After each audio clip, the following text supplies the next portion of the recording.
நண்பர்கள் அனைவருக்கும் அன்பார்ந்த வணக்கம். இன்றைய பதிவில் ஜெர்சியில் ஒரு தலையீத்து கிடாரிங்க, பல் போடாத கிடாரி, நல்ல குவாலிட்டியான கிடாரிங்க, ரொம்பவுமே கம்மி பட்ஜெட்டில் விற்பனைக்கு வந்திருக்குது. சுழித்த உருளாத கிடாரி. இந்த கிடாரி எந்த ஊரில் இந்த விற்பனைக்கு வந்திருக்குது, இந்த கிடாரியோட கறவை திறன் எவ்வளோ, விலை நிலவரம் எல்லாமே தெளிவாக பார்க்கலாம் வாங்க. கிடாரி ஜெர்சி டைப்பு அப்படின்னு தான் சொல்லியிருக்காங்க. பல் போடாத கிடாரிங்க. கிடாரி வந்து 9 மாதம் சினையாக இருக்கக்கூடிய கிடாரி.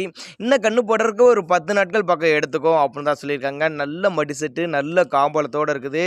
நல்ல சைனிங்கான கிடாரிங்க, பல் போடாத கிடாரினால கண்டினியூஸாக ஒரு 10 வருஷத்துக்கு மெயின்டைன் பண்ணலாம். அந்த அளவுக்கு நல்ல இளம் பொருள் அப்படின்னு தான் நம்மளோட விற்பனை தெரிஞ்சுக்க. அப்படி சேலம் மாவட்டத்திலேருந்து விற்பனைக்கு வந்திருக்குதுங்க. சேலத்தில் இருந்தாலும் தமிழ்நாடு பூரா டெலிவரி வசதி பண்ணி கொடுத்துடலாம் அப்படின்னு தாங்க நம்மளோட விற்பனையாக தெரிஞ்சுக்க. அப்படி பிடிச்சிருந்துச்சுன்னா தாராளமாக அவரோட காண்டாக்ட் நம்பர் டிஸ்பிளே கொடுத்துருக்கேன், தொடர்பு கொள்ளுங்க.